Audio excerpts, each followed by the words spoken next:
Hey guys, I have started a new vlog that's all about all the Bravo shows that I watch. This is coming about because every single episode that my friends and I are really interested in, we always have this big text chain about all the big things that have happening. And I thought, I bet other people are feeling the exact same way. And so I decided I need to start recording all of the thoughts. Okay, so let's get into this. This is season 3, episode 15 of Below Deck Sailing Yacht. I am a sucker for below decks. I don't care if it's Med, Captain Lee, Captain Sandy, Sailing Yacht, I don't care. I'm a sucker for it, that's for sure. And I think that I'm probably a Captain Sandy stan. However, Captain Glenn really cracks me up too. I love him also. So this episode was called Salty Seaman, and right off the bat I just started wondering who's gonna be salty and why. And it's interesting because as the episode went on, I didn't catch anyone salty. Comment down below if you understood like who the Salty Seaman was. I didn't get it, not at all. And also right off the bat I got a text from my best friend Brooke who said, these guests are so fun. And so I knew without watching the episode yet, I just knew that these guests were going to be a great time. And so she got me really pumped to watch it. So a couple themes that came out of this episode were we were very nervous about dragging as we saw early in the season. What was that guy's name? Tom? That was on Anchor Watch. The night that they actually ran aground. Okay, so we had that issue, and then we also had Marcus going through a couple different issues. So let's get into it, shall we? First of all, Marcos is having a really hard time because he gets the text from his best friend that the best friend's mom has passed away. And so he's in a rough place, and then all of a sudden he has to make this huge molecular gastronomy, I don't know if I said that right, meal, and which he was already stressed about. And so poor guy, I just felt bad for him. I'm starting to develop a soft spot for Marcos. I mean, do you remember the time when he cut the chunk out of his head? That was intense. So anyway, yeah, I feel really bad for him. And then did you see him getting into his apron? He struggled to put on his apron, and so then I just thought, poor Marcos, this is rough. Okay, so of course we get into dinner, and dinner's great. But did you catch how Daisy, oh my gosh, did you catch how Daisy had to tell Ashley where to put the water glass and the wine glass as they're setting the table?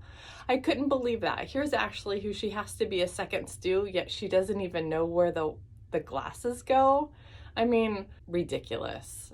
Obviously, she's not second stew material. Am I right? Okay, comment down below and let me know if you think she's good second stew material. I don't. Okay, then we get a glimpse. Those sneaky editors in the Bravo editing room did a great montage, if you will, of Gary flirting with all the ladies and like telling everybody, oh, you look good today. Oh, you look good today. Or how could I resist you in that outfit? But then they go to Gary telling Captain Glenn, oh, I like you in those shorts. That was so funny. Oh my gosh, I love that. Okay, another theme throughout this whole entire season, my friends and I have been talking about what is it about Gary? Like, why Gary? Would you ever hook up with Gary? No, the answer is no. Obviously no. But then like I could kind of start to see his charm a little bit. And so I thought that was really cute. And so yeah, I'm kind of getting it about Gary, but not really. I still think he's weird, and why do all the ladies fall for him? I don't know. So then we get into the big part of the episode. It's nighttime. The winds are starting to pick up. Kelsey's on Anchor Watch. Do we believe that Kelsey is going to keep the crew safe? I don't know. Do we trust in Kelsey? I don't know. So finally at 4:30 in the morning, it's like 30 knots, maybe 31 knots, I don't know. And then Kelsey starts to get nervous about the other boat that's maybe coming towards them, which I think was a really good call. So, but is anybody else so stressed out during this? Like, it stresses me out beyond belief.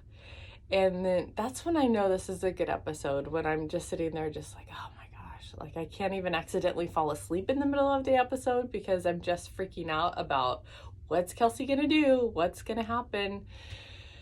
So yeah, as you know, everything turned out fine. Well, after like the guys woke up early in the morning, finally got Captain Glenn out, and then they started pulling up the anchor. There's a chain wrapped around the anchor, and I just started thinking, if we could see what's on the bottom of the sea, would we be disturbed, grossed out, disgusted, or would it be really interesting?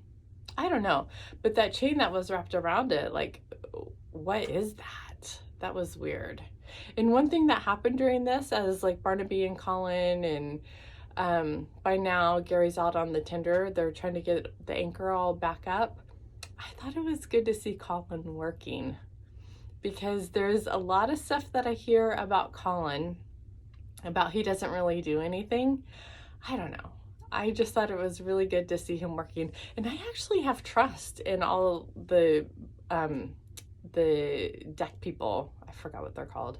And that if I was on board, I would think that they would keep me safe, along with Captain Glenn as well. Whereas that one guy, I keep on wanting to say Tom. I can't really remember, but if I was on the ship and Tom, if that's his name, I don't even remember.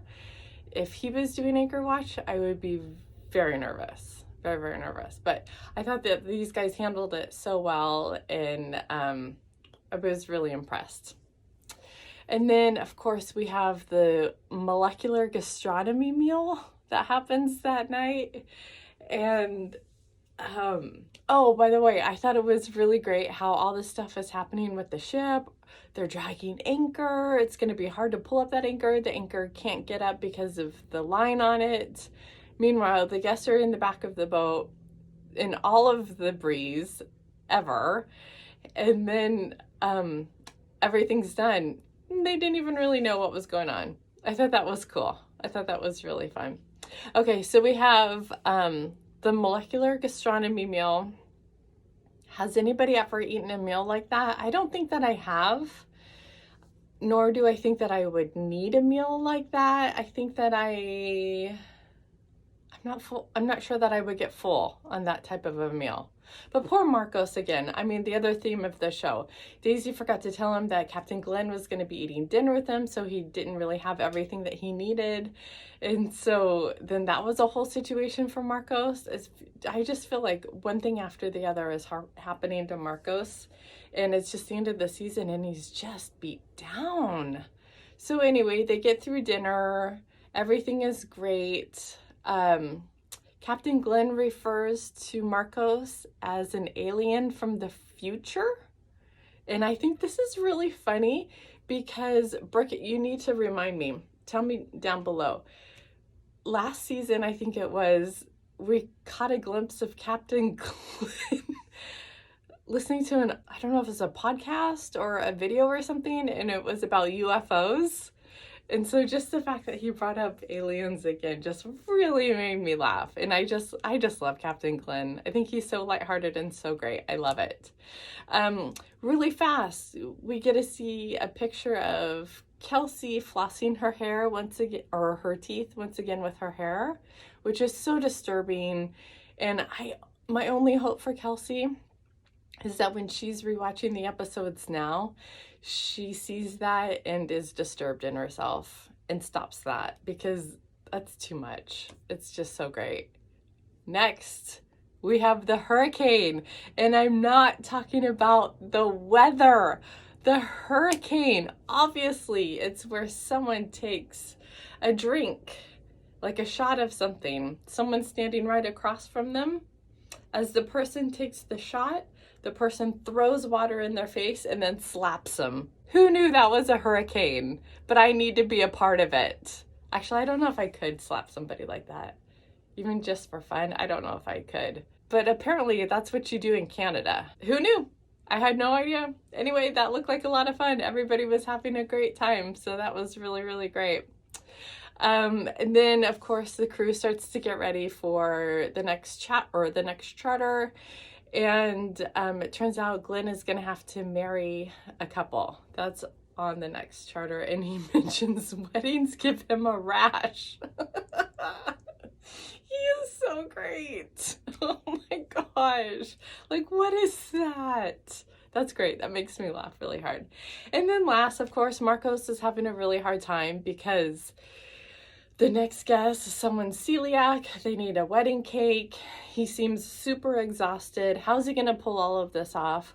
And so Daisy and Marcos have a moment out on the pull-out thing at the back of the boat. And I thought that was really, really sweet. And then I just started thinking, Daisy and Marcos need to be a pair. Don't you guys think? I see it. I love it for them. I think it would be really great. At the very beginning of the season, my friends and I were thinking that it was going to be Daisy and Gary, just because the whole Gary situation was like in full force. But now I'm kind of seeing Daisy and Marcos together, and I kind of like it. What do you think? I think it would be really cool. Okay, so that's the end of the show, but we get scenes for next week, and they're working on like a school night, as Captain Glenn called it, but it looks like they pull out the drinks. I see someone doing a worm. So it doesn't seem like it's a school night to me. So I'm excited for next week. Okay, let me know what you thought about the episode. I'm going to give it an 8. I thought it was worthy of an 8. Yeah. Okay, see you next time.